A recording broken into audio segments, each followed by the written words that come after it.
중앙정치局회의에서 나왔던 걸 갖다가 요약을 한다 그러면 올릴 거는 올리고 내릴 거는 내리고 방어할 건 방어하고 보장할 건 보장해라.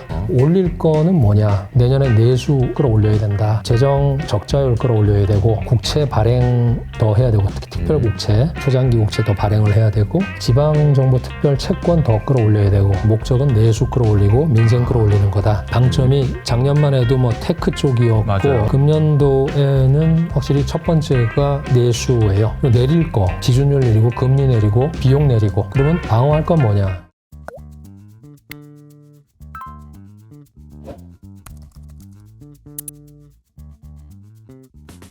안녕하세요. 이효석입니다. 오늘은 신영관 대표님 모셨습니다. 안녕하세요. 안녕하세요. 네, 대표님 이번에 크리스마스 전후로 해서 한국 들어오셨다고. 네. 네네.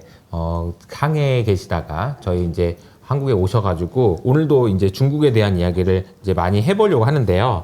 저희가 오늘 이제 준비한 주제는 크게 보면 세 가지입니다. 반도체. 너무 중요할 것 같고요. 두 번째로는 경제와 주식 관련된 이야기, 그리고 이제 정치 관련된 이야기들도 좀 여쭤보고 싶어서요. 이제 크게 세 가지 주제로 말씀을 나눠보려고 하는데, 첫 번째 주제가 반도체로 잡은 이유가 이게 사실은 우리나라에 너무 중요해요. 그래가지고 여쭤볼 수밖에 없는 이유가 CXMT라고 하죠. 중국의 이제 반도체 회사의 DDR5 수율이 80%에 된다. 이게 진짜 사실일까요? 어떻게 생각해야 돼요? 네, 뭐 저도 모르죠. 근데 일단 만든 거는 맞는 것 같고요. 네. 예, 그거는 창신 메모리의 홈페이지에도 올라 있습니다. 그래서 LPDDR5를 만들어냈다. 근데 이제 만드는 것과 양산 수율, 그렇죠. 뭐 일드레드 이런 거는 다른 양산 얘기니까. 수율은 또 다른 얘기니까. 예, 그렇죠.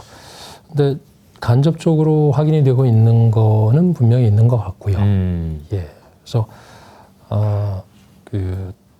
이 킹뱅크하고 그다음에 또 한 회사가 글로리웨이라고 있는데 글로웨이라고 그런 회사에서 만든 DDR5 시제품들이 이미 인터넷에서 팔리고 있는데 거기에 나와 있는 시리얼 넘버나 이런 것들이 창신 반도체가 만든 것과 일치한다 이런 분석들을 하고 있고 아하.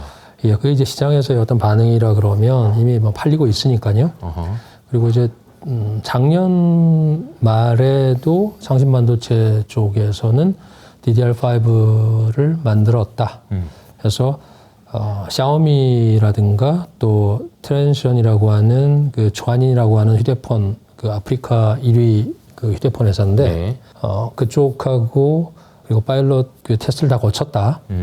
이런 얘기들이 나왔었죠. 근데 그때만 해도 뭐 보이는 게 없으니까 그랬는데 지금은 이제 보이는 것도 있다고 하고 그리고 또 무엇보다 이제 국내에서도 뭐 이런저런 간접 체크를 하고 있었던 것 같아요. 맞아요. 예, 물론 뭐 어떤 사양이라든가 이런 부분까지는 뭐 확인이 되어야 되겠지만 어쨌건 4를 만들어낸 지 한 3, 4년 만에 이제 DDR5까지 가고 있기 때문에 조금 긴장은 해야 될 것 같지만 저희가 그래도 희망적으로 좀 봐야 될 거는 수율 자체가 80%까지 될지는 확인을 해봐야 되겠지만 뭐 간접적인 얘기는 뭐 20%밖에 안 된다 이런 얘기도 나오고 있어요. 실제로? 예. 네. 그래서 확인을 좀 해봐야 되겠다. 시간이 있다. 이렇게 보는 쪽도 있고 좀 진짜 대단하다 이런 뷰도 있는 것 같은데 네. 제가 처음에 질문을 DDR5로 드린 이유는 이게 중국의 반도체가 이 정도 기술력이고 우리나라 이 정도면은 그래도 한 5년은 남지 않나 이런 생각이 들다가 이게 점점 줄어들고 있다라는 우려인 거잖아요. 그러니까 지난 시간에도 사실 대표님께서 중국의 반도체 시장에 대해서 이제 자세하게 설명을 해주셨는데 우리가 중국의 반도체를 이해하기 위해서는 좀 뭘 알아야 될까요? 이게 좀 대표님 보시기에는 중국 반도체 이걸 어떻게 봐야 돼요?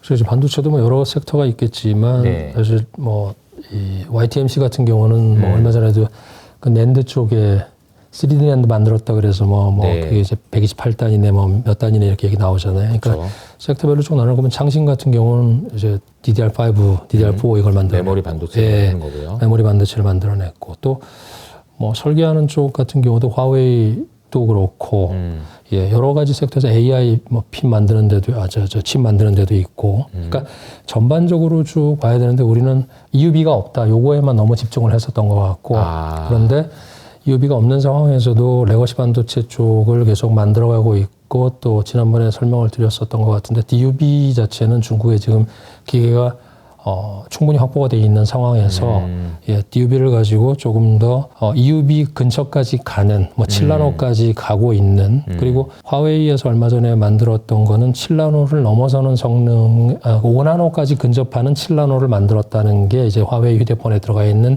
그 퓨라 70에 들어가 있던 거기에 대한 뭐 자체 분석이라고도 할 수 있지만 네. 객관적으로 또 밖에서도 그렇게 평가를 하고 있는 것 같고요. 아하. 그래서 굳이 뭐 나노로 나누자면 6나노급은 된다. 아하. 예, 이런 얘기도 그러니까 그쪽에 EUV가 없는 상황에서 엔지니어링을 가지고 만들어내는 이런 일들이 우리는 원래 이제 EUV라든가 첨단 제조 장비 이런 부분에 대해서 자유롭게 액세스가 가능하니까 그렇게 고심을 안 했던 부분인데 그쪽에서는 확보하지 못하는 반도체 제조 장비를 이런 제조 공정, 엔지니어링으로 대처하는 그런 노력들을 하고 있다. 예, 그 부분을 저희가 간과했던 거 아닐까? 예, 조금 간과했던 거 아닌가. 아하. 근데 물론 뭐 이거는 이제 기술의 영역이고 그렇다 보니까 그냥 이렇게 막연하게 말씀을 드리기는 하지만 어쨌건 EUV 라인도 북경 쪽에 청와대 쪽에서도 만들고 있고 또 상해 쪽에 SME라고 하는 상하이 마이크론 일렉트로닉에서도 EUV 기술에 도전을 하고 있어요. DUV를 넘어서. 그리고 화웨이 라인업도 그 EUV를 그 관련 심천에 있는 모든 그 공급망에 있는 회사들하고 연합해서 심천시 정부가 끌고 가면서 만들어내려고 하는 이런 노력들을 하기 때문에 네. 사지 못하는 거는 만든다. 이런 원칙이 지금 그 화웨이의 어떤 그런 기업 정신이라 그럴까요? 뭐 이런 걸로 제가 이해하고 있어요. 근데 네. 그렇지 못할 경우는 어떤데? 있는 거 가지고도 해본다.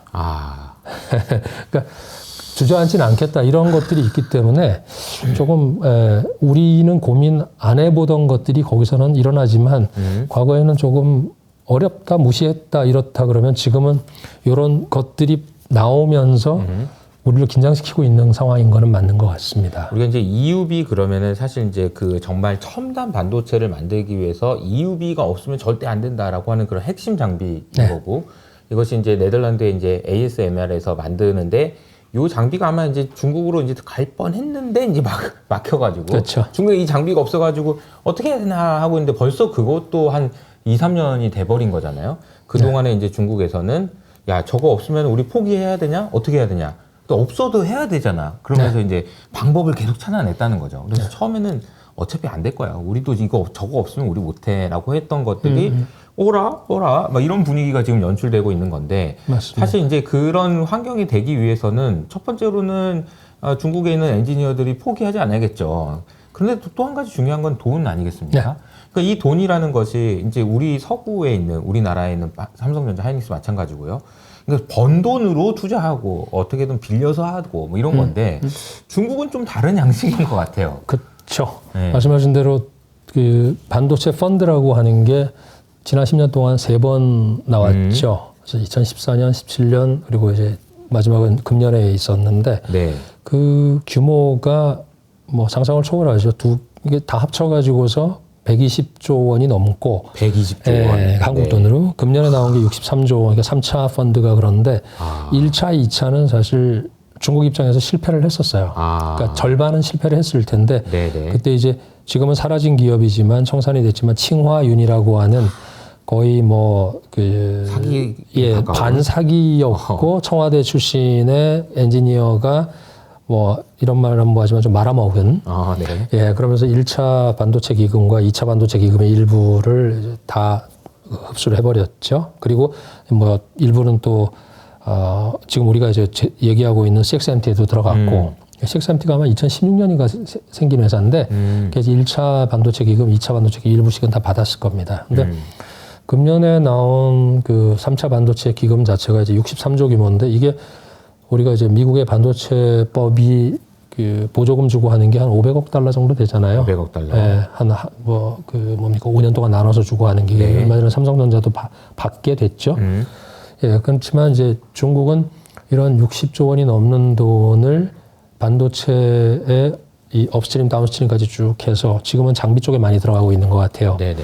향후에도 뭐 병목 현상이 나타나고 자기들 목을 죄어올 거는 결국 EUV를 포함한 장비 쪽일 테니까 그쪽을 이제 개발하는. 그러니까 그 정도로 말씀하신 대로 회사 내에서 자체적으로 소화하는 것이 아니라 정부가 수율이 정부가. 나빠도 그쵸, 그쵸. 아니면 장비가 부족하면 이쪽 산업 전체를 갖다가 올릴 수 있는 그 정도의 플랜을 가지고 자금을 투입을 하고 있는 거는 이쪽이 그만큼 중국 입장에서는 중요하다고 보는 거죠. 가장 아픈 부분이죠. 아픈 부분. 저게 없으니까. 그렇죠. 그러니까 그래서 우리 옛말에 뭐 그런 말이 있잖아요. 시대의 가장 큰 투자는 그 시대의 고통이 제일 큰 쪽에서 나온다. 근데 그쵸. 중국 입장에서는 제일 고통이 큰 거는 분명히 이쪽인 것 같아요. 아하. 예. 그러니까 이제 보조금이 63조 원 이래 버리면 올해만 아니 3차니까 이제 이거 몇 3차니까 년 동안 지금부터 이제 예. 이번에 나온 63조 원이 몇 년에 걸쳐서 나온다라고 했을 때 이 예. 63조 원 정도의 규모면은 이제 우리나라 코스피의 그 순이익의 한 절반 정도 되는 거거든요. 그러니까 이제 그 정도의 규모가 뭘 안 했는데 야 네가 해야 된다. 이제 이거 중국 입장에서 이 반도체 너무 중요하니까 해야 된다라고 이제 그렇죠. 이제 그 보조금의 형태로 주어지는 돈이라는 거예요. 이게 이제 알려진 규모가 이런 거지 도대체 이제 얼마나 더 들어가는지도 사실 또 모르는 거잖아요. 그죠? 뭐 그런 부분도 없지 않아 있겠죠. 그러니까 예. 어떻게든 만들어내겠다라는 그 집념의 결과로 지금 중국의 반도체가 생각보다 빠르게 올라오고 있고 이러다 보니까 이제 우리나라의 이제 삼성전자 하이닉스가 이제 그 과거의 경험 때문이거든요, 결국은. 이제 LG 디스플레이 힘들어지는 거 봤지. 그리고 이제 뭐 핸드폰 힘들어지는 거 봤지. 이거 한번 중국이 만들기 시작하면 이게 무섭게 만드니까 제조업을 너무 잘해서. 근데 그런 공포심이 있는데 반도체는 아니겠지 했는데 이게 지금 이야기들이 나오고 있어서 좀 질문을 드렸고요. 그게 이제 미국과 중국의 이제 그 대결 구도에서 보면 또 미국은 이제 중국을 어떤 식으로든 반도체로 규제를 하겠다라는 이제 보관, 그래서 EUV도 못 가게 만들고 등등 여러 가지 일들을 했었는데, 이렇게 가만 보면은 CXMT에 대한 제재는 이번에 좀 제외가 된 것 같아요. 그 혹시 어떤 내용이었을까요? 그렇죠. CXMT는 내리받겠죠. 얘는 뭐 굳이 굳이 뭐 이게 D램 쪽이고 또 MS로 봤을 때도 그렇고 사실 유의미하지 않지 않습니까? 그러니까 이제 3사해서 SK하고 삼성하고 마이크론까지 해서 뭐 그쵸. 거의 100% 가까운 맞아요. 대만의 나냐죠. 나냐 테크 정도가 뭐 1, 2% 가지고 있고 맞아요. 나머지는 얘들은 뭐 제로 0점 몇이니까 그런 거라고 생각했었죠. 예. 근데 제가 이거는 뭐 그냥 뇌피셜인데 네. 이쪽에서 수율을 뭐 20%가 미니로 본다 그러면 맥스는 80이라고 아까 저희가 이제 그 레인지에 있는데 어느 순간 정도 되면 이게 애국심이 발동을 하는 또 중국 국내의 수요처가 있겠죠. 네, 애국심. 네, 그러니까 지금은 중요한 단어가 나왔습니다. 네. 지금은 PC에만 들어가는 걸 텐데 이제 휴대폰으로 들어가는 거는 사실 조금은 더 검증이 돼야 될 것 같은데 맞아요. 아시는지 모르겠는데 그 화웨이의 메이트 60 그 이번에 퓨라 70 말고 그 전 버전에 들어간 게 SK 하이닉스의 DDR5였거든요. 네. 근데 그거는 이제 중국에서 제재가 가해지기 전에 미리 화웨이가 확보를 했었다는 그런 그쵸. 카더라였는데 어쨌건 들어가 있는 거는 100% 국산화가 안 된 상황에서 10% 남은 영역 중에 두 개가 이제 CMOS하고 이제 DDR5였는데 DDR5가 창신 메모리로 대체되는 순간에 중국 국내 시장에서의 이런 고사양의 점유율이. 휴대폰에 들어가 있는 MS는 걔들이 자체적으로 하게 되는 그렇게 되면은 그러니까 이거 이제 제 생각에는 중국 국내 우리가 좀 팔 수 있는 그런 부분들이 중국 국내에서 이제 시장의 논리로 좀 밀리거나 아니면 애국심까지 포함돼서 이제 시너지가 발생을 하면은 그게 해외로 나와서 팔리지 않을까. 그러니까 중국으로 가던 물량이 딴 데로 가게 되면 결국은 얘들이 좀 거의 0%대 MS가 얼마나 올라갈지는 모르겠습니다만은 중국 국내에서만 유의미한 숫자가 나와도 뭐 더블 디짓 갈 수도 있다. 그렇죠. 10% 이야기가 나옵니다. 실제로. 그렇죠. 뭐 5%, 10% 간다 그러면 이게 우리 입장에서는 글로벌 시장을 뺏기는 건 아니겠지만 그렇죠. 어차피 로컬 마켓의 부분적인 부분은 애들이 가져갈 수 있기 때문에 우리한테는 그런 데미지가 올 가능성이 없지 않아 있어 보입니다. 그래서 더 예의주시해야 될 것 같고요. 처음에는 이게 뭐 CXMT 뭐 거기까지 규제를 해 괜히 그 모냥 빠지게 뭐 이런 분위기였는데 점점 이게 그 애국심이라는 걸 이거 지금 국산 제품이다. 옛날에 우리나라도 그랬잖아요. 이거 그렇죠. 볼펜 못 만들고 막 이럴 때 우리나라 걸 써야 되고 뭐 이런다는 얘기 막 있었잖아요. 네. 근데 그런 게 이제 중국에서도 일어날 수 있고 근데 중국 시장이 워낙 크다 보니까 점유율이라는 측면에서 이제 너무 빨리 올라온다. 아까 이제 대만의 나냐라는 회사를 말씀해 주셨는데 이 회사도 반도체 그 메모리 반도체를 만드는 회사예요. 그렇죠. 이 회사 주가 보면은 이제 얼마나 지금 상황이 심각한지를 알 수 있습니다. 최근 들어서 아마 70% 정도 폭락했죠. 폭락한 네, 상황이고 예. 이게 결국은 이제 CXMT에 대한 두려움에 대한 맞습니다. 반증 아닐까 싶습니다. 그래서 이게 이제 어떻게 될지 중국의 반도체가 어떻게 될지는 우리나라 입장에서는 너무너무 중요한 상황이 됐는데 그렇다면 대표님 보시기에 이제 반도체 전문가시는 아니라는 가정하에 네. 어쨌든 중국에서 나오는 이제 CXMT에 대한 급부상 소식 이런 것들이 국내에는 어떤 영향을 미칠까요? 그게 아까도 말씀드렸지만 결국 우리가 원래 그냥 독과점 상태에 있던 시장 부분에서 경쟁이 발생을 한 거니까 그러니까 플레이어가 3명이었는데 예. 4명으로 늘어난 거예요. 그러니까 또는 더 늘어날 수 있겠죠. 또는 더 늘어날 수 예, 있죠. 예. 네. 그런 부분이 하나 있는데 결국 그 밑단은 내주더라도 이제 우리가 지켜야 되는 건 지켜야 되는 게 있을 텐데 요 부분은 이제 뭐 저희 반도체 기술적인 기술적인 거니까. 부분에 계신 분들이 고민을 하시겠지만 어쨌건 중국이 따라오는 속도나 그리고 그들의 필요성 이게 최근에 있었던 것 중에 하나가 아시겠지만 중국의 반도체 관련 그 4개 협회 그러니까 반도체 협회와 통신 협회 이런 4개가 11월 달에 그 전체적으로 공동 그 선언문을 발표를 했는데 거기서 나온 게 미국의 반도체는 믿을 수 없다. 예. 그러니까 이제 애국이죠. 애국 네. 그 뭐라 그럴까요? 그 국산화. 그러니까 외려 더 독려를 하는 이제 그런 와중에서 이게 또 나왔으니까 뭐 그들 입장에서는 어차피 엔비디아 칩도 어차피 헤어져야 될 것이고, 예. 그리고 미국의 기술로부터도 헤어져야 되기 때문에 결국 자력 경쟁을 한다. 거기에서 한국계 반도체 기업이라고 중국에 들어가 있다 그래서 그거가 뭐 중국 건 아니지 않습니까? 우리 네. 건데 그런 영향들이 있기 때문에 제가 판단할 때는 못 따라오게 하는 건 어려울 것 같고 못 따라오게 하는 건 어렵다. 그러면 두 가지죠. 그러니까 못 따라오게 할 수 없으면 내가 도망가야죠. 그렇죠. 그거밖에는 근데 그 얘기를 이제 우리나라뿐만 아니라 이제 미국의 상무장관이었죠. 그분도 이번 주에 했었더라고요. 지날로몬데요. 네, 예. 그러니까 그분도 뭐 중국을 한번 잡아 끌어당기려고 했는데 이게 아이고 안 되는 것 같아. 헛수고였던 것 같아. 뭐 이런 표현을 썼거든요. 그러면서 결국은 미국이 앞서 나가지 못하면 중국을 잡는 걸로는 안 된다. 이런 얘기를 좀 했던 것 같아요. 현실인 것 같습니다. 네. 물론 이제 미국의 제재가 시간을 벌어준 거는 있을 수 있겠지만 그것 때문에 외려 결집 효과는 또 더 줬다.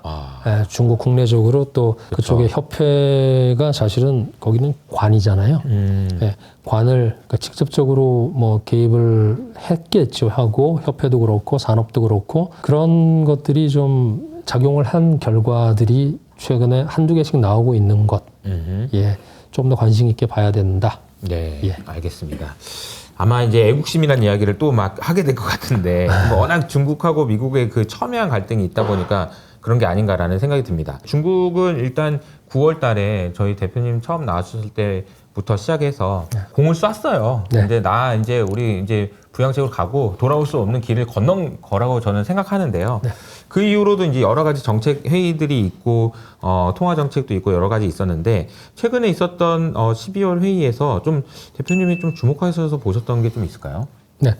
말씀하신 대로 9월 24일 날 정책이 나오고 나서 한번 부스팅 쫙 했다가 조금 회복, 뭐 횡보 옆으로. 그렇죠. 횡보. 근데 최근엔 또 한 일주 열흘 정도의 시장은 또 약간 좀 괜찮은 모습을 네. 보이곤 있어요. 네. 더더군다나 이제 뭐 과학기술 창업반 이런 쪽은. 네. 근데 12월 그 초에 연속으로 있었던 경제공작회의 그리고 그 전에 있었던 중앙정치국회의 워딩은 결국 중앙정치국회의가 제일 중요하고요. 중앙정치국회의에서 나왔던 뭐 4천 몇백 자가 되는 중국어로 한국어로 번역하면 네. 7, 8천자 될 텐데 네. 그걸 갖다가 뭐 8글자로 요약을 한다 그러면 8글자. 네. 상상하하 네. 예, 그렇게 해서 올릴 거는 올리고 네. 내릴 거는 내리고 예, 그게 딱 하나 있고요. 그리고 방어할 건 방어하고 보장할 건 보장해라. 그지? 그게 한마디로 요약을 할 수 있는 가장 단순하게 올릴 거는 뭐냐? 네네네. 결국 내년에 내수 끌어올려야 된다. 예, 근데 내수 끌어올리려면은 뭘 또 해야 되느냐? 재정 적자율 끌어올려야 되고, 네. 예, 그리고 국채 발행 더 해야 되고 특히 특별국채, 초장기 국채 더 발행을 해야 되고 그리고 지방정부 특별 채권 더 끌어올려야 되고 그래서 얘네들을 갖다가 올리는 게 이제 대표적인 게 목적은 내수 끌어올리고 민생 끌어올리는 거다. 핵심이 내수네요. 예, 방점이 작년만 해도 뭐 테크 쪽이었고 맞아요. 예, 여러 가지 제조 뭐 이런 쪽에 그렇죠. 제조고 강조했었는데. 투자고 이랬는데 금년도에는 확실히 첫 번째가 내수예요. 예, 그리고 내수에는 이제 민생이라든가 여러 가지 들어가 있겠죠. 그리고 내릴 거는 이런 부담을 내려줘야 된다. 그러면 민생 그리고 내수 끌어올리려면 내려주는 거는 결국 지준율 내리고 금리 내리고 비용 내리고 예, 뭐 세금까지는 아니어도 어쨌건 여러 가지 비용 부담이 될 수 있는 거는 다 내려줘야 된다. 네네. 이게 집값이 되면 안 되죠. 그렇죠, 그렇죠. 그래서 이제 올릴 거 올리고 내리고 내리는 그런 전략이고 아하. 그러면 방어할 건 뭐냐? 네. 국내적으로는 부동산 시장 방어해라. 올리라는 얘기가 아니잖아요. 내려가는 것도 네, 내려가는 아니고. 거 방어해라. 그리고 지방정부 부채 터지는 거 막아야 된다. 그것도 방어해야 된다. 네. 그리고 해외 요인이 있죠. 우리가 알고 있는 트럼프로부터 오는 불확실성 그리고 리스크. 이런 수출의 하강으로 인한 여러 가지 문제 이런 것들은 방어를 해라. 예, 그렇게 해서 좀 이런 그 되어 있는 상태이고 그리고 이제 그러면 이제 보강을 해라. 보장을 해라. 보장은 결국 내수랑 일치되는 건데 민생 보장해줘야 되고 출산율 올리려고 그러면 그것도 보장해줘야 되고 그리고 노후 보장해줘야 되고 사회 보장해줘야 되고 이런 부분들이 지금 딱 다 녹아서 그 4천 몇백 자나 되는 긴 장문인데 네네. 거기에 그냥 딱 제 나름대로 정리를 한 게 그겁니다. 그러니까 올릴 거는 반드시 올려주고 내릴 것도 빨리 내려주고 얘들 용어로 하게 되면은 네. 강화된 재정 정책 그게 올리는 거예요. 아하. 예, 네. 올려주는 거고 그리고 이제 그 뭘 위해서냐 방어를 해야 되고 보장을 해주기 위해서다. 그렇게 딱 정리를 하면 되는데 네. 여기서 이제 빠진 게 그거죠.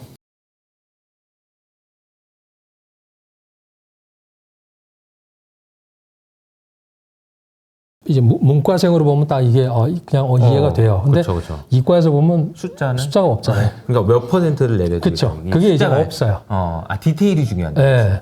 그게 시장에서 해석하는 게 있고 그거 없어서 좀 실망하는 자금들도 좀 있고. 네네. 근데 요거는 이제 내년 제일 늦으면 내년 양회고 그 전에 트럼프가 이제 올라오지 않습니까? 네. 1월 20일 그 전후에서 미국에서 강한 소식이나 아니면 진짜로 뭐 시작하자마자 막 뚝딱거리고 난리를 친다 그러면 조금 전에 말씀드린 올릴 거 올리고 내리는 것들이 그 전후에서도 나타날 수 있다. 저는 그렇게 봅니다. 그래서 일단 중앙정치국 회의 자체가 가장 위에 있는 거고 경제공작회의는 그거를 실행하는 그런 부분이라서 숫자를 약간 기대를 했었는데 거기도 안 나왔어요. 그러면 이거는 분명히 이제 1월 20일 트럼프를 맞이하기 위한 어조는 확실하게 확정이 된 거고 준비는 돼 있고요. 예, 그럼 얼마를 할 거냐는 문제는 봐가면서 하겠다. 예, 그러면 저쪽에 내는 걸 봐서 이쪽에서 대응을 하겠다. 도전과 응전을 하겠다. 뭐 이런 걸로 저는 해석을 합니다. 그래서 올리고 내리는 거는 확정. 근데 얼마를 올리고 얼마를 내릴지는 불확실. 시장에서 얘기하는 거는 재정 정책 같은 경우에서 적자율이죠. 재정 적자율은 최저로 보는 게 3.5%, 최고로 보는 게 4.5%. 그 사이 어디? 뭐 평균으로 하면 4% 정도의 재정 적자율. 근데 금년에가 목표가 3%였죠.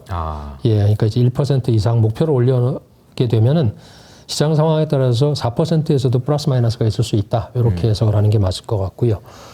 그리고 이제 특별국채 같은 경우는 2조 원은 미니멈인 것 같고요. 네. 예, 특별국채라는 게 지금까지 3번 발행이 됐었죠. 이제 98년 발행되고, 그다음에 2007년인가요? 저 CIC 설립할 때 그거 설립 자금이 특별국채로 발행이 됐죠. 그러니까 특별국채는 특별한 목적을 가지고 발행을 하는 거니까 3번째는 코로나 때 발행을 했고 이번에가 이제 4번째가 될 겁니다. 발행을 하게 되면. 근데 얘는 이제 재정에 안 들어가는 돈이니까 별도로 계산이 되는 사실상 안 갚아도 되는 돈이라고 보시면 돼요. 초장기. 아하. 예, 그게 이제 3조가 돈 풀리는 거네요, 이제 말 그대로. 그렇죠. 그냥 뭐 재정을 풀어버리는 거죠. 네. 통화와 다르게 네. 재정으로. 그러면 그 돈이 얼마냐? 뭐 3조면은 600조고. 예, 그 600조가 이제 특정 목적으로 가는데 그 중에 뭐 일부는 아시다시피 이제 은행 네네. 그 자본금으로 들어가는 거고 1조는 나머지 네가 2조는 대출을 좀 더 해줘라 뭐 이런 그렇죠. 느낌이죠. 은행에 이런 안전판을 자산 만들어주는 건전성 거죠. 나머지 이제 2조 3조라 그럴 때 이제 2조 원을 2조 어디다 정도는? 쓰느냐에 대한 이제 감론을박 설왕설래가 있죠. 아하. 그 2조 원 중에서 기대하고 대표적으로 뭐 얘기되고 있는 거는 이구환신 금액을 갖다 대폭 올린다. 이구환신이 뭐였죠? 지금 이제 제가 휴대폰 없는데 휴대폰을 사는데 15% 보조금을 줬죠, 금년에. 아니, 휴대폰은 아니에요. 그러니까 이제 가전제품을 살 때 15% 보조금을 줬는데 그 15% 보조금 받는 사람이 원래는 쓸 생각이 없었는데 15% 때문에 했다 그러면 이게 승수 효과가 6.6배가 나오잖아요. 맞아요. 근데 그게 이제 1,500억 RMB였죠, 금년에. 그러니까 한국 돈으로 한 30조 되나요? 근데 내년에 이게 예를 들어서 뭐 3,000억이다. 아니면 5,000억이다. 계산하기 쉽게 5,000억이라고 할게요. 그럼 100조. 5,000억이면? 100조죠. 이게 시드머니니까 100조 곱하기 6.6. 6을 해야 되니까. 600조네요. 그 정도가 우리나라 돈으로. 그렇죠. 600조. 그래서 이제 이게 기대를 하고 있는 거예요. 근데 이제 그 정도가 된다 그러면 이게 가전만은 금년에도 했고, 자동차도 했고, 전기차. 그럼 뭐 살만한 게 뭐 있을까요? 휴대폰하고 패드하고 뭐 이런 것들이 있고 또 여행이 있고요. 여행. 그래서 그런 것들이 된다 그러면 전체적으로 지금 소비 섹터 쪽에 상당히 가전 소비 섹터, 휴대폰 쪽에 기회가 있고 뭐 그 속에 들어가는 부품 뭐 아니면 공급망 관련된 거, 인더스트리 체인에 있는 것들이 다 호재가 될 수 있죠. 그러니까 전체적으로 부스팅을 할 수 있는 돈이 3조 원이 그렇게 생긴다고 보면 이거는 저희가 예측의 영역이지만은 그때 돼서 실행의 영역으로 들어가면 그 섹터는 볼만하실 것 같습니다. 그러네요. 기대감들이 생길 수밖에 없는. 이구환신이 이제 이게 무슨 뜻이에요? 구가 오래된 거고요. 신은 새 거잖아요. 그러니까 오래된 거를 새 걸로 바꾼다. 그 바꿀 때 내가 좀 보조금 줄게. 그렇죠. 15%가 이제 지금까지 룰이었는데 그때 가서 10% 줄 수도 있고 뭐 15% 줄 수도 있겠지만 어쨌든 중요한 거는 10% 해가지고 레버리지를 일으키는 승수 효과가 발생을 하니까 전체적으로 그 돈은 특별국채로 소장국채로 발행을 하는 것 같고요. 꼭 이제 뭐 안 갚아도 되는 사실상의 국가가 테이크하는 거죠. 국가가 보조금을 줍니다. 근데 이제 그러니까 이게 이제 소비 진작에는 분명히 도움이 되긴 하겠네요. 그죠? 이게 마중물이 나와야 되는 거니까 사실 그렇죠. 뭐 중국에 있는 개인들이 저축률이 굉장히 높고 소비를 많이 안 한다는 얘기가 있는데 그 돈을 빼는 거죠. 그 돈을 좀 빼라 좀 이제 내가 보조금 줄게 뭐 바꾸고 싶잖아 솔직히 뭐 이런 이야기인 거죠. 그죠? 그러니까 이게 금년에는 그렇게 딱 한정돼서 품목이 제한적이었는데 재밌는 게 3분기에 실행이 되는데 그 3분기부터 해가지고 거기에 들어가 있던 가전이라든가 자동차 쪽은 영업이익이 거의 2배 가까이 늘었어요. 그러니까 그게 분명한 효과는 좀 이렇게 좁은 영역에서 확인이 됐기 때문에 이게 중국이 그런 것 같아요. 한 번에 확 벌리기는 스스로 자신이 없으니까 조금씩 한 번씩 해보고. 그렇죠. 근데 이 여행을 간다고 하면은 우리나라도 좀 오고 막 그러면 좋겠는데 그건 아니겠죠.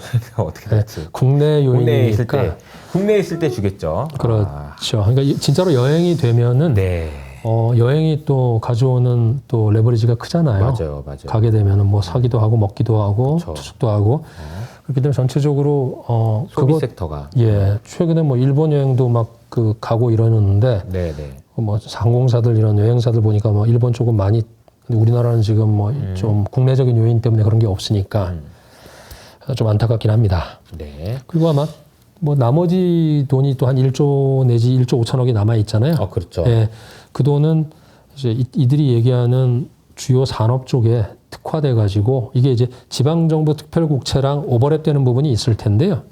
그쪽으로도 투자가 될 가능성이 있습니다. 예를 들어서 뭐 휴머노이드라든가 아니면 AI라든가 이런 신질 생산력이라고 하는 하이테크 영역 쪽으로 가서 그건 이제 국가 채권으로서 뭐 해야 되는 그런 영역을 갖다가 밀어줄 때 아까 반도체 기금 같이 뭐 그런 효과도 있을 것 같고 반도체 기금은 물론 뭐 이제 이런저런 국유기업이라든가 이런 데서 많이 모은 돈인데 이것도 역시 이제 마중물 효과가 노리는 그런 섹터들이 있겠죠. 근데 다 지금은 시장의 예측의 영역이기 때문에 예, 가면서 확인이 돼야 될 것 같습니다. 알겠습니다. 네. 앞서 말씀하신 대로 중앙정치국회의에서 올릴 건 올리고, 그러니까 내수 부양, 그리고 내릴 건 내리고, 이제 금리를 포함해서 부담은 내리고, 부동산은 방어하고 민생을 지키는 이런 정책인데 숫자가 아직 안 나왔다. 그래서 네. 그 숫자는 내년 트럼프 취임식이든 혹은 늦어도 양회 때는 확인이 될 텐데 그 숫자의 기준을 제일 중요한 게 이제 재정 적자율인 거죠. 중국이 재정 적자를 얼마나 쓸 것인가, GDP의 몇 퍼센트. 그러니까 그 동안에는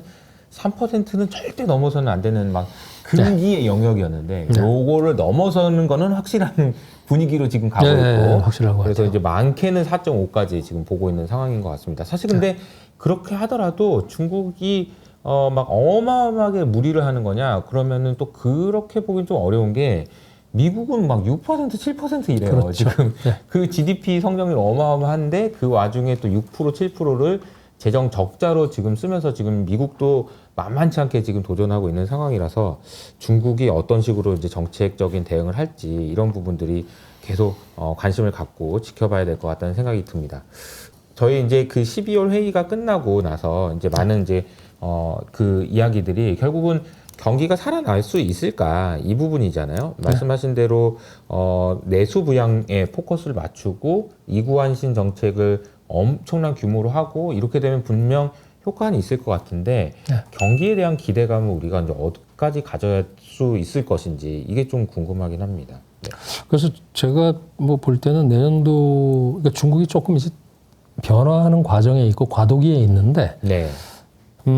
중국의 방점은 그동안 국가의 재정의 방점은 분명히 투자 쪽이었잖아요. 그렇죠. 근데 확실하게 민생과 내수 쪽으로 터닝하는 과정엔 있어요.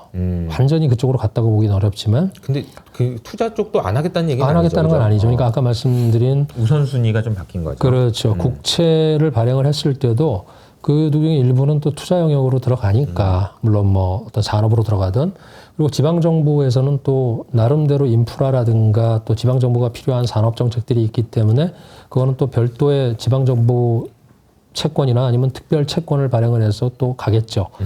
그러니까 포기는 안 하고 두 마리 토끼를 다 잡겠다는 건데 과거에 예를 들어서 이게 뭐 9대1, 8대2 이랬다 그러면 지금은 7대3, 6대4로 가고 있으면서 5대5까지도 가지 않을까.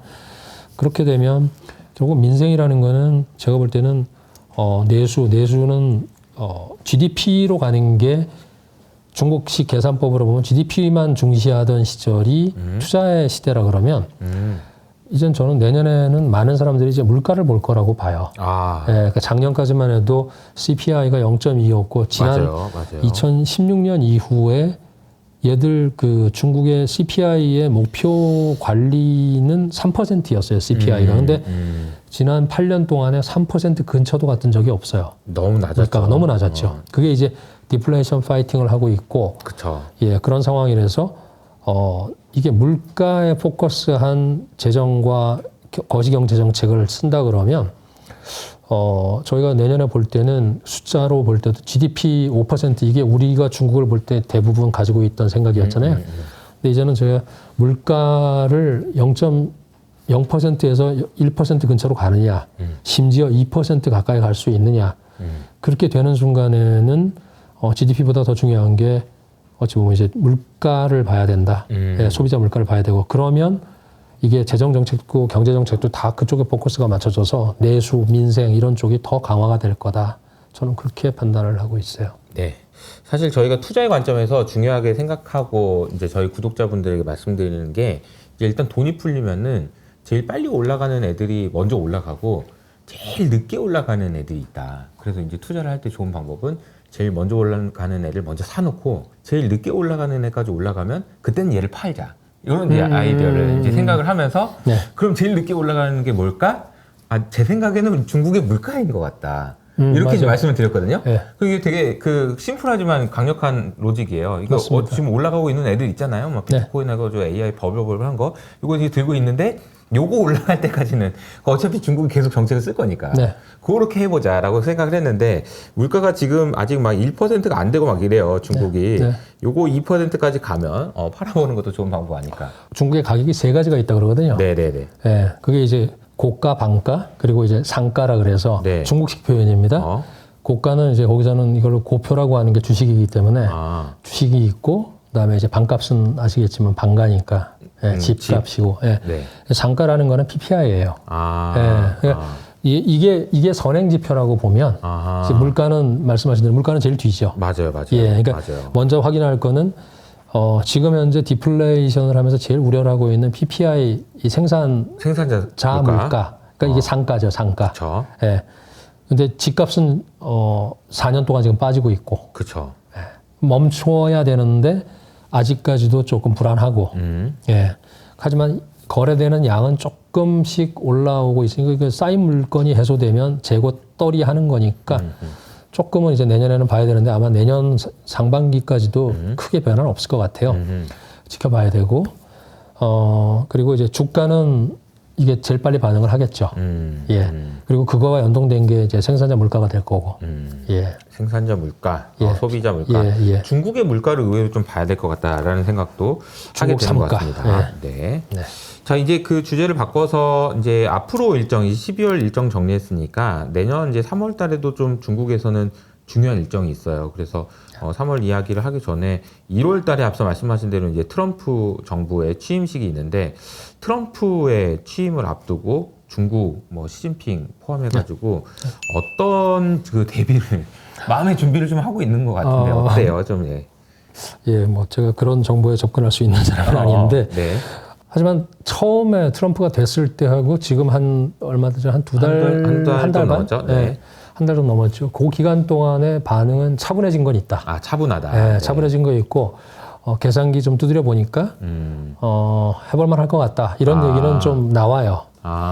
그 대표적인 게 이제 관세 올리면 우리 어떡하지? 그렇죠. 예, 진짜 됐는데 뭐 물론 띵크탱크들이 그 전부터 준비했겠지만 되고 나서는 사회 저변이 모두가 다 그쪽에 포커스가 돼 있었잖아요. 그렇죠. 근데 지금은 60%를 때릴 수 있을까 없을까? 없을 가능성이 있다. 설사 때리더라도 저쪽에서 얘기하는 트럼프 3책에서 뭐 관세와 감세 그리고 이제 이민 정책이잖아요. 세 개 다 하게 되면은 우리 충격보다 미국이 받을 충격도 무시할 수 없으니까 되게 어려울 거다라는 거를 얘기하면서도 설사 관세를 다 때리더라도 2018년보다는 낫다. 예, 버틸만 하다. 2018년은 속수무책으로 당했다. 그때는 대비가 안 돼 있었죠. 그렇죠. 지금은 이야기를 많이 하고 있고요. 그렇죠. 그동안에 중국이 많이 변했죠. 많이 바뀌었고. 네, 네. 변했죠. 미국의 의존도도 과거에 5분의 1에서 그쵸. 5분의 1이 넘었다 지금은 7분의 1이고 또 동남아 쪽도 과거에는 한 30% 초반이었다가 지금은 43%, 45% 이렇게 되고 있으니까 결국은 다 변화했죠. 그리고 물건들도 애들이 좋아졌으니까 지금 무역 흑자가 지금 사상 최고치를 때리고 있잖아요. 1조 달러라고 하는 얘기가 나오니까요. 예. 트럼프 그 처음 초기에는 4천억 달러도 안 됐어요. 예, 근데 이제 그 사이에 2배 이상 늘어났고. 저는 이제 그걸 보면은 진짜 중국의 저력이 무서운 게 그 2018년에 미국이 그렇게 중국을 때리니까 아마 숫자를 확인해 보시 않은 많은 분들은 중국 저러면 안 되겠구나라고 생각했는데 말씀하셨던 그때 무역 흑자가 0.4였는데 지금 1이에요. 지금 2배가 넘게 늘었어요. 맞습니다. 네. 그러니까 그런 것들이 제조업의 풀 라인업을 모든 산업 32개 뭐 유엔 기준으로 다 그쵸. 가지고 있는 그리고 그쪽의 산업 경쟁력 아까 말씀드린 PPI가 낮기는 하지만 얘들 물가가 낮다는 거는 해외 입장에서는 좋은 거죠. 가격 경쟁력이 있는 거죠. 그렇죠. 해외 입장에서는 소비자 입장에서는 나쁜 일은 아닌데 맞아요. 걔들 입장에서는 디플레이션 파이팅을 해야 되니까 부담스럽죠. 근데 어쨌든 그동안에 체질이 바뀌었다 그럴까 아니면 이런 수입 세력이 수출 구조, 좋아졌고. 살 빼고 기름 빼고 했던 부분이 있고 그러니까 이제 뭐 안 받아도 어떻게든 우리끼리 만들 수 있는 거를 키워보자라고 하니까 이제 무역 흑자가 많이 나는 거죠 또. 그렇죠. 근데 그 속에서 이제 우리가 아까 얘기했던 첨단 기술 쪽하고 AI 쪽하고 모든 맞아요. 게 그때보다 훨씬 더 촘촘해졌고 세지고 있고 그렇다 그러면 지금 금년까지는 이거에 대한 그러니까 금년에 그 두 번에 그리고 12월에 회의가 중요했던 게 네. 인식의 전환이 제일 중요하잖아요. 생각이 바뀌는 게 중요한데 그쵸. 생각이 바뀌어서 이제는 내수밖에 없네. 이게 확정이 된 거죠. 그전에는 야 투자해도 되고 투자와 수출을 연계하는 게 지금까지 우리의 발전 모델이었어. 네, 네. 이게 이제 중국의 발전 모델이었으면 이제는 야 이거 가지고 안 돼. 앞으로는 투자를 해도 민생과 소비와 관련된 쪽에 투자를 더 늘려. 그렇게 해서 우리도 미국처럼 우리끼리 잘 살자 이렇게 만들 수 있는 길을 만들자. 이게 인식의 전환이 된 게 이제 금년이라 그러면 내년부터는 그 실행이죠. 그래서 이게 완전히 뭐 안정화는 어렵겠지만 네, 네. 이 원년인 거예요, 내년이. 그렇기 때문에 내년에 일어날 변화가 중국 입장에서도 큰데 그거를 이제 트럼프 덕분이라고 얘기하는 사람도 있어요. 예, 그거 아니었으면 그 사람이 아니었으면 조금 더 딜레이가 됐을 가능성도 있는데 그래서 그걸 자체적으로 또 조금 국뽕을 맞은 그런 경제학자들 같은 경우 이게 우리한테는 또 다시 없는 기회다 이런 얘기도 해요. 네네. 그러니까 제재의 역설이라는 말을 갖다 또 할 수밖에 없는데 네. 어쨌건 뭐 이런 분위기가 있어서 조금은 차분해지면서도 조금은 또 스테로이드도 맞는 기분.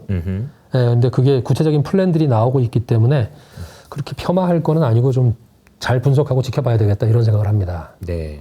알겠습니다. 트럼프에 대해서 초기에 이제 그 당황하던 모습이 조금 수그러드는 것 같은데 또 한편으로 생각해 보면 또 취임하고 또 어떻게 바뀔지 몰라요. 그렇죠. 하여튼 내년에는 계속 봐야 될 것 같다는 생각이 예. 들기도 하고요. 맞습니다. 우리가 이제 그러면 3월 달에 있는 양회가 있잖아요. 네네. 이거는 우리가 어떤 행사고 또 뭐 어떤 부분들을 좀 주목해 봐야 될까요? 내년 아직 시간이 남아 있긴 하지만. 예, 내년이 이제 중요한 게 5개년 계획이 끝나는 해고 이제 다음 계획이 시행이 되는 이제 그 마무리하는 단계라서 내년도에 이제 마무리 잘하고 내년 쭉 가면서 지금 바뀐 그 정책 기조 민생으로 가고 내수로 가는 그런 부분을 더 지켜봐야 되기 때문에 제가 볼 때는 아까 말씀드린 그 올릴 거 올리고 내리는 게 뭔지에 대한 게 확인이 되는 그리고 그게 6대4가 될지 8대2가 될지 이 부분을 가지고 봐야 되는 부분이 내년에 확실히 좀 예, 근데 그 전에 1월부터 해서 계속 지방 정부에서는 계속 그 플랜이라든가 계획이 다 그 가지고 있는 것들이 올라가기 때문에 그런 것들이 간접적으로는 확인이 될 수는 있을 것 같습니다. 네. 예, 그래서 그런 부분이 확인이 되는 거고 그게 이제 예산 심의를 확정을 해주는 거니까 그 예산이 확정이 되면 그 다음부터는 뭐 정책이 있겠다, 계획이 있겠다, 돈이 있겠다 이제는 가는 거죠. 가는 거네요. 예, 근데 가는 게 시장이 기대하는 것처럼 야 이쪽에다 이만큼 해라고 할지 아니면 또 엇박자가 나가지고서 또 실망을 할지. 예, 근데 지금 분위기로 봐서는 예, 조금은 뭐 긍정적으로 봐도 될 것 같습니다. 기대를 좀 해봐도 되지 않을까. 네. 자, 이거는 좀 다른 얘기긴 한데요. 네. 이제 중국은 이제 시진핑이 이제 독주 체제라고 해야 될까요? 뭐 네. 그런 상황인데 최근에 이제 기사 보다 보니까 이거 뭐지? 라고 얘기하는 이게 숙청이라는 단어를 되게 오랜만에 좀 들어봤어요. 네. 국내에서도 우리가 이제 계엄 이야기할 때 이제 처단한다 뭐 표현. 예. 처단이라는 단어를 내가 언제 들어봤지 막 이랬었는데 이제 중국에서는 이제 군사 숙청이라는 단어가 나옵니다. 근데 이게 이제 어떤 내용인지 좀 궁금합니다. 미아화라고 하는 네. 그 중앙정치국 위원이고 네. 중국 군대에서는 그 사람이 실질적인 인사권자라고 저는 알고 있거든요. 예, 국방부 장관이 있는데 좀 이게 체제가 다른 게 국방부 장관이 헤드일 것 같지만 실제로 이 미아화 국방부 장관의 둥준이라는 사람이고 미아화가 실제로 군의 실권자라고 하는데 이 사람이 이번에 숙청 대상에 들어갔죠. 그리고 엄중한 기율 위반이라고 표현을 했는데 네네네. 기율 위반이라고 하면은 이게 위법이 아니고 네네네. 공산당의 기율을 위반을 했다. 아하. 이제 아니면 군기를 위반을 했다. 이런 것 같아요. 근데 구체적인 내용은 안 나왔기 때문에 근데 재밌는 게 이 사람이 지금 시진핑 들어와서 세 번째 국방장관이 이번에 둥준까지 처지게 되면은 국방장관만 3명을 치는 건데 아직은 처지진 않았고요. 네네네. 근데 왜 이 사람이 더 중요한데 이 사람이 중앙정치국의 위원이기도 하면서 인사권을 가지고 있다고 말씀드렸잖아요. 네. 근데 이 사람이 가지고 있는 파괴력이 더 클 것 같아요. 왜냐하면 인사권자고 이 사람과 관련된 자기 사람들이 곳곳에 숨어져 있을 거고 그리고 이 사람이 해군 넘버원 출신이거든요. 해군이요? 예. 네. 우리도 뭐 육군이 최고 많으니까 그럴 것 같은데 실제로 복마전은 해군인 것 같아요. 중국은. 예, 이게 대만을 뭘 하기 위해서도 그렇고 그렇죠. 미국의 항공모함으로서부터로도 최근에 제일 포커스를 했던 거는 러시아로부터 항공모함 사오고 또 핵잠수함 만들고 얼마 전에 또 핵잠수함이 뭐 침수된 사건이 있었는데 그거는 이제 해외에서 나왔었던 얘기인데 중국 국내에서는 없었고요. 근데 그런 걸 보면 이게 어디서 왔을까? 핵잠수함이나 항공모함이나 러시아에서 왔거든요. 러시아에서 왔다는 얘기는 뭐냐면 이게 블랙마켓이 또는 그레이한 부분이 있다는 얘기고 여기에 해군에 평생 몸담은 사람이 연루가 돼 있었기 때문에 경제적인 이유도 있지 않을까. 근데 기율이라는 거는 보통 기강이라든가 아니면 뭐 정치색인데 과연 뭐 어떤 내용인지 모르겠어요. 근데 어쨌건 이 사람이 가지고 있는 군에 주는 시그널은 대단하다. 국방부 장관보다 더 크다 이런 분석들이 있고요. 그러니까 이제 엄청 큰 일이 일어난 거네요. 그런 군대 이준에서는 굉장한 실권자가 네. 이게 숙청이 됐다라는 표현이 이제 나왔으니까요. 이제 어떻게 이제 처벌이 될지는 잘 모르겠지만 권력이 이 안에서 상당히 좀 많이 이동되고 있구나. 이런 생각도 좀 또 들고요. 원래 뭐 이동은 아래에서 되는 거지 위에는 딱 위에는 있는데. 한 명 있고 예. 여기 안에서는 그냥 계속 뭔가 이동되고 있구나. 그래서 뭐 중국 입장에서는 뭐 대만도 그렇고요 내년에 네. 혹시 뭐 전쟁은 당연히 아직까지 뭐 생각할 건 아니지만 국지전이랄까요? 뭐 이런 것들이 좀 나올 수 있는 그런 여지가 좀 있을까요 내년에? 글쎄요. 이게 그게 뭔가 이제 내부의 불안하고 뭐 이렇게 되면은 그럴 수 있는데 지금 네.